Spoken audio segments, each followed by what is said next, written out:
adik-adik semuanya yang di rumah. Apa kabarnya semuanya? Selamat pagi adik-adik yang dikasih Tuhan. Bersyukur di tahun yang baru ini, tahun 2000. Halo, selamat pagi adik-adik semuanya yang di rumah. Apa kabarnya semuanya?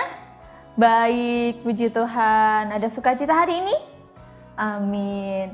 Yuk kita mau memulai kebaktian sekolah minggu pada pagi hari ini. Kita mau minta pimpinan Tuhan Yesus. Kita mau fokus sama Tuhan Yesus. Kita mau muji memuliakan nama Tuhan. Kita mau pujikan minta Tuhan pimpin.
Mata ditutup, kita mau berdoa.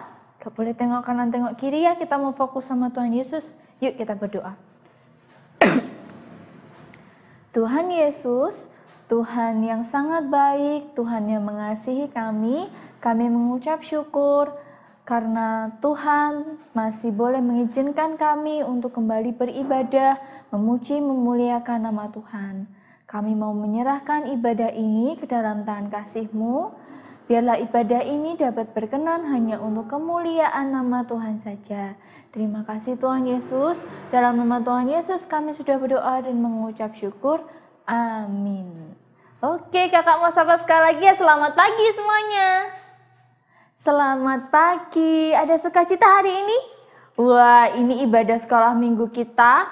Hari ini masih bulan pertama di 2022, jangan sampai salah ya nanti nulisnya 2021, kita sudah menyambut 2022. Yuk kita mau menyambutnya dengan bangkit berdiri, kita mau menyambut dengan sukacita, kita mau pujikan adalah sukacita di hatiku.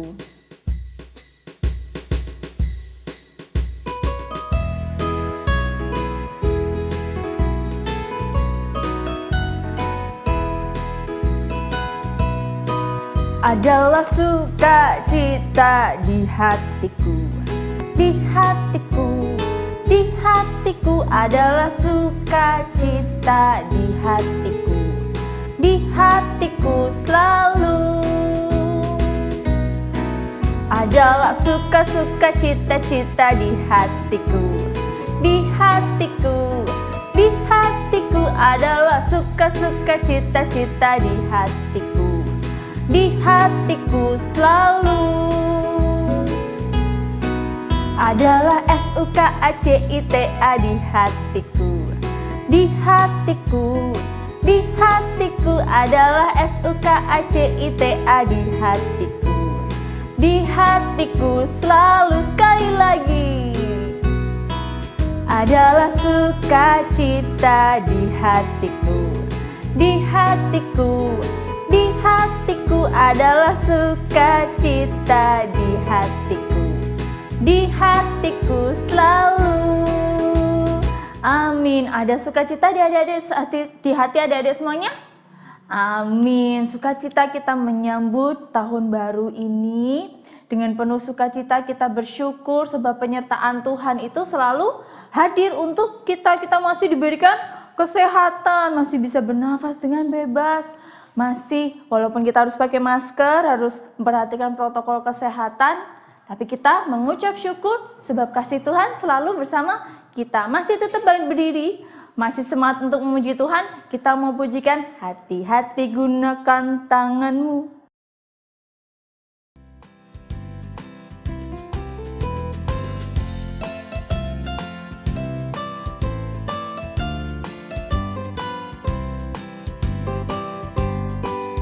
Hati-hati gunakan tanganmu. Hati-hati gunakan tanganmu. Allah Bapa di surga melihat kita semua. Hati-hati gunakan tanganmu. Hati-hati gunakan kakimu. Hati-hati gunakan kakimu. Allah Bapa di surga melihat kita semua. Hati-hati gunakan kakimu. Sekarang mata. Hati-hati gunakan matamu. Ting tong. Hati-hati gunakan matamu. Ting tong. Allah Bapa di surga melihat kita semua. Hati-hati gunakan matamu. Ting tong. Hati-hati gunakan mulutmu. Amin. Hati-hati gunakan mulutmu. Amin. Allah Bapa di surga melihat kita semua. Hati-hati gunakan mulutmu. Amin. Oke, masih semangat untuk memuji Tuhan? Masih dong Kak, masih tetap bangkit berdiri. Kita masih mau memuji muliakan nama Tuhan. Kita bersukacita dalam Tuhan. Kita memujikan di dalam dunia ada dua jalan.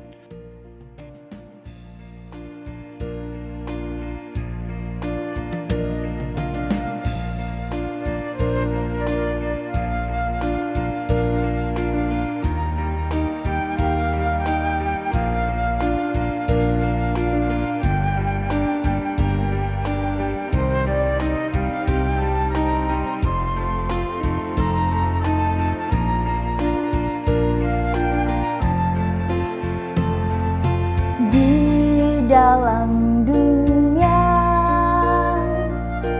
ada dua jalan, lebar dan sempit. Mana kau pilih? Yang lebar api jiwamu mati, tapi yang sempit hidup berglori.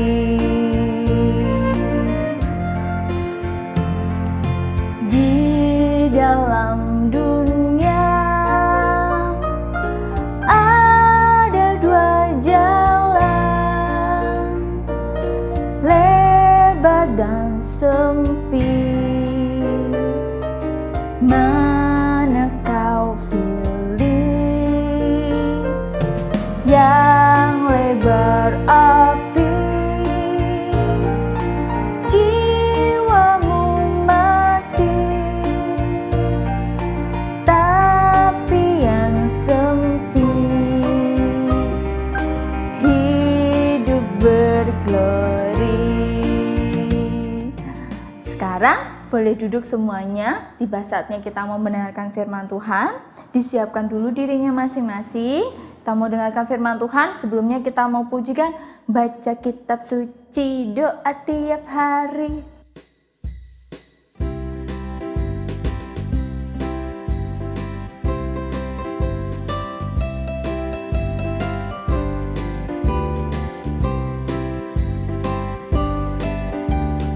Baca kitab suci, doa tiap hari, doa tiap hari, doa tiap hari.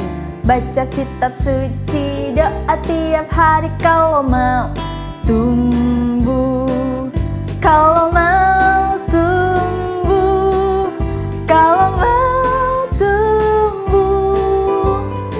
baca kitab suci, doa tiap hari kalau mau tumbuh. Baca kitab suci, doa tiap hari, doa tiap hari, doa tiap hari. Baca kitab suci, doa tiap hari kalau mau tumbuh. Kalau mau tumbuh, kalau mau tumbuh. Baca kitab suci, doa tiap hari kalau mau tumbuh. Selamat pagi adik-adik yang dikasihi Tuhan. Bersyukur di tahun yang baru ini, tahun 2022, kita masih boleh bersama-sama memuji nama Tuhan, sekolah minggu di GKA Kebenaran Surakarta ya. Bersyukur hari ini kita juga boleh mendengarkan firman Tuhan di tahun yang baru ini ya. Ini sudah minggu kedua di bulan Januari tahun 2022. Kita akan bersama-sama mendengarkan firman Tuhan. Terlebih dahulu kita berdoa ya. Semua tangan dilipat, mata ditutup, bersama-sama mari kita berdoa. Tuhan Yesus, terima kasih kami boleh memuji, memuliakan nama Tuhan di hari Sabat ini. Kami bersyukur kami boleh melewati hari-hari kami di tahun 2022 di minggu yang kedua ini. Terima kasih Tuhan Yesus, kami akan mendengarkan firman Tuhan. Tuhan tolong kami supaya kami boleh fokus, konsentrasi, menjadi pendengar yang baik dan boleh menjadi pelaku firman Tuhan dimanapun kami berada. Terima kasih Tuhan, dalam nama Tuhan Yesus kami berdoa dan bersyukur. Amin. Adik-adik yang dikasihi Tuhan, mungkin sering ya kita kebingungan, bingung kalau harus memilih mau pergi ke pantai atau ke gunung. Kalau kalian lebih suka kemana? Ke pantai atau ke gunung? Nah, bingung ya kalau suruh pilih, kita mau wisata nih, mau pilihannya ke pantai Gunung Kidul atau kita ke gunung, naik Gunung Andong. Naik gunung itu juga seru loh ya, meskipun kita harus mendaki dulu, tapi pemandangannya hebat ya, pemandangannya luar biasa. Atau ke Bromo, itu juga termasuk naik gunung ya, bukan ke pantai. Atau mungkin kita setiap hari bingung, di hadapan udah bangun pagi, terus kita mau pergi, kita bingung pilih baju yang mana ya. Kita pasti dihadapkan dengan banyak sekali pilihan-pilihan, mau baju, mau makan apa, mau bakso atau mie ayam. Atau mungkin ketika di sekolah kita juga kebingungan, ini A, B, C, D, E.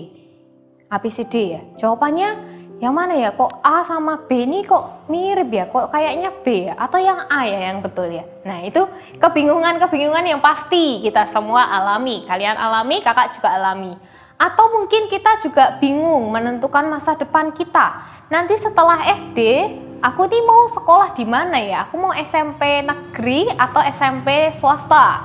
Aku mau di SMP A atau di SMP yang B? Wah, bagusnya yang mana ya? Atau kita akan melakukan sesuatu, enaknya ini tidur dulu, apa kerja dulu, apa belajar dulu. Nah, pasti sering sekali kita mengalami kebingungan-kebingungan di dalam hidup kita, ya kan?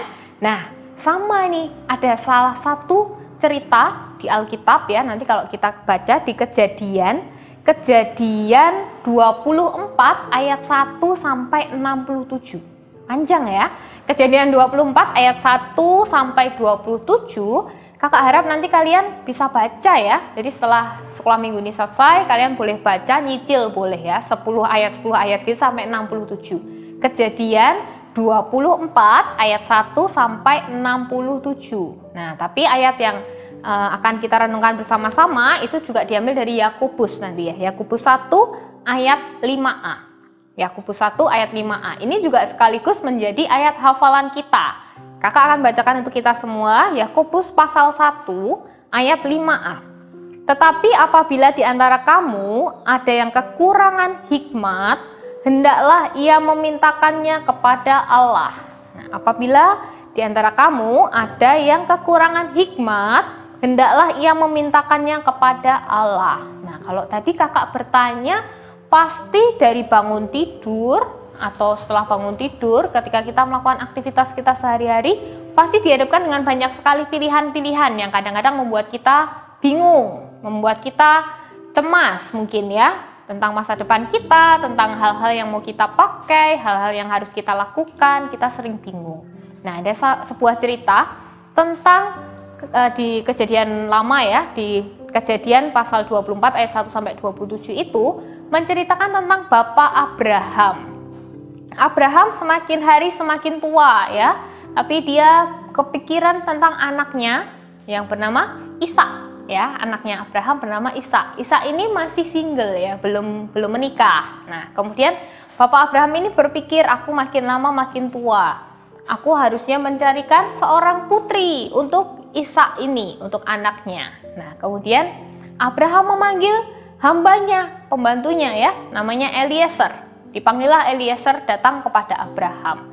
Kemudian diperintahkan untuk datang ke sebuah kota yang jauh sekali ya, kota di mana saudara-saudara Abraham ini tinggal, letaknya jauh ya, di Mesopotamia. Nah, di sana Eliezer disuruh Abraham untuk mencari seorang putri untuk Ishak ini. Karena Ishak masih single ya, terus Bapak Abraham semakin tua. Terus dia berpikir, aku harus mencarikan putri. Dipanggillah Eliezer itu untuk mendatangkan putri, mencari putri untuk anaknya Abraham, Ishak. Kemudian pada saat itu Eliezer bersumpah akan menolong Bapak Abraham untuk mencarikan putri untuk Ishak. Dia pergi, sudah menyiapkan barang-barangnya, dia membawa 10 unta, kemudian membawa barang-barang hadiah sebagai hadiah ya untuk seorang putri yang nanti akan ditemui itu. Di dalam perjalanan itu Eliezer berpikir ya, aduh, putri yang gimana yang menurutnya kira-kira akan cocok untuk Ishak, mungkin akan cocok juga kepada mertuanya nanti Abraham ya. Jadi aku harus cari putri yang gimana ya. Terus dia berjalan, selama perjalanan itu dia memikir-mikirkan gimana caranya dapat putri yang sesuai dengan Abraham dan Ishak ini. Kemudian sampailah dia di Mesopotamia. Kemudian waktu di sana si Eliezer ini melihat banyak putri-putri, perempuan-perempuan yang sedang mencari air di sebuah sumur, mengambil air di sebuah sumur. Lalu Eliezer kebingungan, ini banyak sekali wanita-wanitanya, putri-putrinya. Aku harus memilih yang mana? Dia juga kebingungan apa yang harus dia lakukan pada saat itu untuk mencari putri bagi Ishak, anak dari Abraham ini. Kemudian adik-adik, Eliezer ini berdoa memohon hikmat kepada Tuhan supaya mendapatkan putri yang tepat, yang cocok untuk Ishak dan Abraham, bapaknya ya, untuk putri bagi Ishak ini. Nah, kemudian Eliezer berdoa dengan sungguh-sungguh, kemudian meminta tanda kepada Allah, nanti kalau misalnya ada seorang putri yang datang dan menawariku minum dan juga unta-untaku minum, berarti itulah putri yang dari Tuhan. Kemudian dia sungguh-sungguh berdoa, memohon hikmat, memohon petunjuk kepada Tuhan. Nah, pada saat itu ketika dia selesai berdoa, kemudian dia masih berjalan, ada seorang putri yang menghampiri Eliezer ini dan dia menawarkan minum, tidak hanya untuk Eliezer tetapi juga untuk unta-untanya. Kemudian Eliezer bersyukur sekali karena menemukan putri ini. Nah, kemudian seorang putri itu bernama Ribka ya. Kemudian Ribka ditanyai sama Eliezer, rumahmu di mana? Lalu kamu tinggal bersama siapa? Bolehkah aku datang ke rumahmu? Kemudian Ribka membolehkan Eliezer dan unta-untanya datang ke rumahnya. Di sana, di rumahku nanti ada penginapan dan juga jerami yang cukup untuk unta-untanya ini. Wah, Eliezer bersyukur sekali ya mendapatkan putri yang, oh ternyata ini putri yang baik, berarti cocok untuk Ishak anak Abraham nanti. Kemudian Eliezer dan juga Ribka pulang ke rumahnya Ribka. Kemudian Eliezer menyampaikan tujuannya datang ke kota itu kepada orang tua Ribka. Dikasih tahu ya, sebenarnya saya kesini disuruh oleh Abraham. Abraham itu memiliki seorang anak yang bernama Ishak. Ishak itu mencari seorang putri untuk dijadikan istri. Nah, kemudian dia bercerita, lalu saya minta hikmat kepada Tuhan dan Ribka inilah yang menawari ku minum dan juga unta-untaku, tidak hanya menawariku saja tapi untaku juga diperhatikannya. Kemudian menyatakan maksudnya boleh nggak bawa Ribka untuk datang kepada Bapak Abraham untuk diberikan kepada Ishak sebagai istrinya. Nah, kemudian orang tua Ribka menyetujui hal itu. Nah, setelah itu mereka kembali ke Abraham dan Eliezer menyerahkan Ribka ini kepada Abraham. Ini loh calon untuk Ishak. Nah, adik-adik, dari kejauhan Ishak sudah melihat Ribka ini.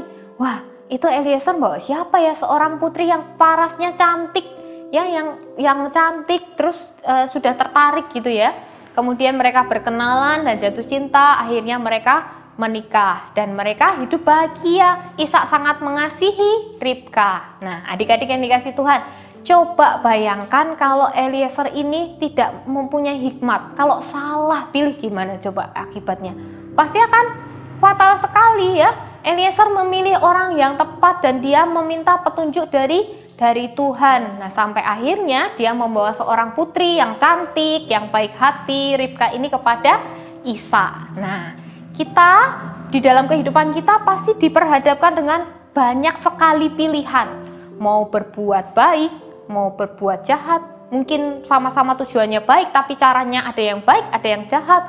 Mungkin kita ada orang jatuh, kita lewat di jalan itu terus kita berpikir ini mau ditolong atau enggak, tapi enggak kenal ya.